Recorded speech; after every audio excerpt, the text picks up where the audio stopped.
¿Quién fue realmente el ángel que fue a fortalecer a Jesús en Getsemaní? No fue a luchar ni a rescatarlo. Fue enviado a hacer algo que ningún ser celestial había hecho jamás: sostener a Dios mientras lloraba. Esa es la misión más extraña y más hermosa que aparece en toda la Biblia, y Lucas 22:43 la registra en una sola línea, sin darle nombre al ángel, sin describir lo que sintió. Hoy vamos a intentar entender esa perspectiva, exactamente como está escrito. Esta es su historia. Imagina el cielo en ese momento. Era la noche del jueves.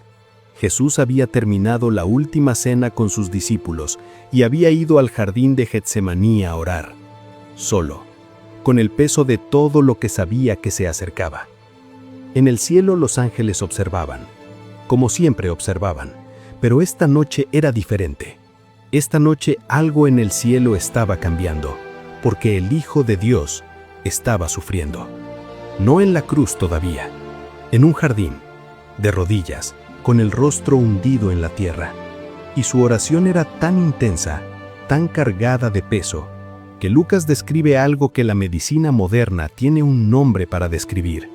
Jesús estaba sudando sangre, hematidrosis, un fenómeno real que ocurre cuando el cuerpo humano experimenta un nivel de angustia tan extremo que los capilares alrededor de las glándulas sudoríparas se rompen y la sangre sale mezclada con el sudor.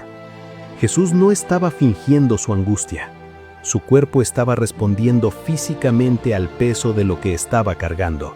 Y en ese momento, Dios tomó una decisión: enviar a uno de sus ángeles. No a las 12 legiones que Jesús podría haber pedido, a uno solo, el elegido, el que Dios había designado para esa misión específica desde antes de que el mundo existiera. El ángel descendió al jardín de Getsemaní, y lo que encontró ahí era algo que ningún ser celestial había visto jamás. El Hijo de Dios, el mismo que había estado presente en la creación del universo, el mismo ante quien los serafines cubrían sus rostros en el cielo, estaba en el suelo, de rodillas, con el rostro hundido en la tierra, llorando, orando con una intensidad que hacía temblar el jardín entero, y sus palabras llegaban al cielo con un peso imposible de describir: Padre, si es posible, que pase de mí esta copa, pero no como yo quiero, sino como tú quieras. El ángel escuchó eso y entendió su misión con una claridad absoluta. No había venido a cambiar el plan. No había venido a convencer a Jesús de nada. Había venido a dar lo único que Jesús necesitaba en ese momento: fuerza para seguir. Lucas 22:43 describe lo que ocurrió después con una sencillez que impresiona. Dice que se le apareció un ángel del cielo para fortalecerlo. No para liberarlo, para darle la fuerza de seguir hacia lo que ya sabía que se acercaba. Imagina ese momento: el ángel acercándose a Jesús en el suelo, arrodillándose junto a él, poniéndole una mano sobre el hombro, sin palabras probablemente, porque no había palabras suficientes para ese momento.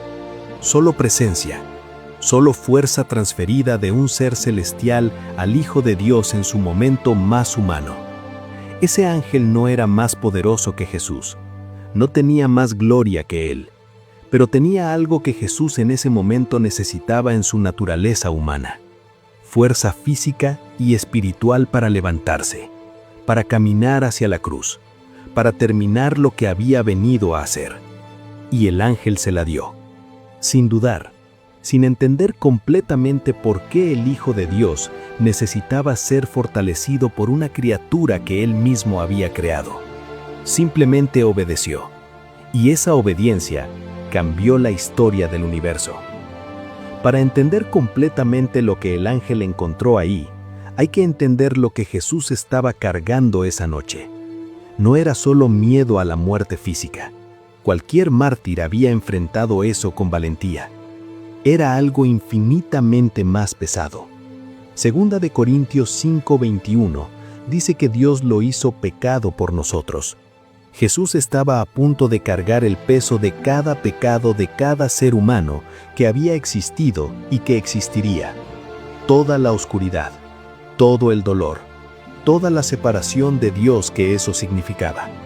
Un ser que nunca había conocido el pecado, estaba a punto de convertirse en el recipiente de todo el pecado de la humanidad, y su naturaleza humana sentía ese peso antes de que llegara.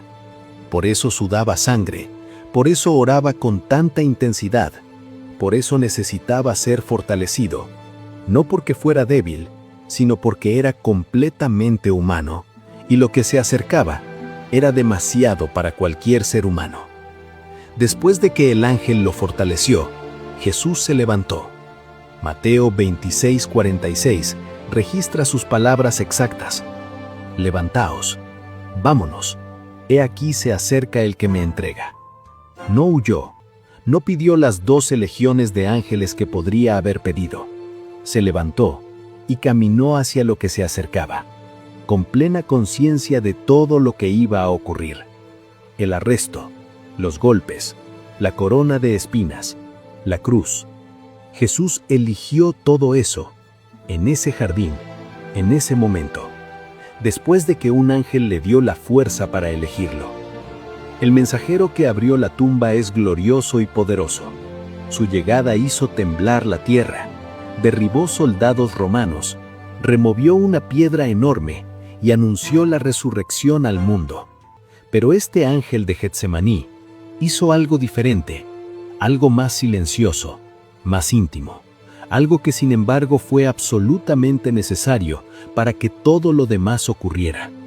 Sin ese ángel arrodillado junto a Jesús en el jardín, Jesús en su naturaleza humana quizá no hubiera tenido la fuerza de levantarse, de caminar hacia la cruz, de terminar lo que había venido a hacer.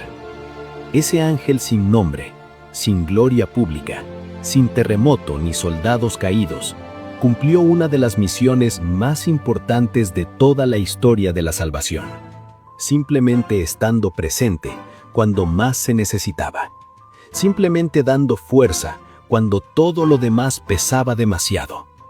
Hebreos 1:14 dice algo sobre los ángeles que cobra un significado completamente nuevo después de esta historia. Dice que los ángeles son espíritus ministradores enviados para servir a los que serán herederos de la salvación. Enviados para servir, para ministrar, para fortalecer. El mismo Dios que envió un ángel a fortalecer a su Hijo en su momento más oscuro, envía ángeles a fortalecer a los que son suyos, en sus momentos más oscuros, en sus jardines de Getsemaní personales, en esos momentos donde el peso de la vida parece demasiado, donde las rodillas ceden, donde el rostro termina en la tierra. No estás solo en esos momentos. El mismo Dios que no dejó a su Hijo solo en ese jardín, no te deja solo a ti tampoco. Si este video te impactó, si crees que hay ángeles que te cuidan y fortalecen, y difunde esto con alguien que está en su propio jardín de Getsemaní ahora mismo, y que necesita recordar que Dios siempre envía fuerza justo cuando más se necesita.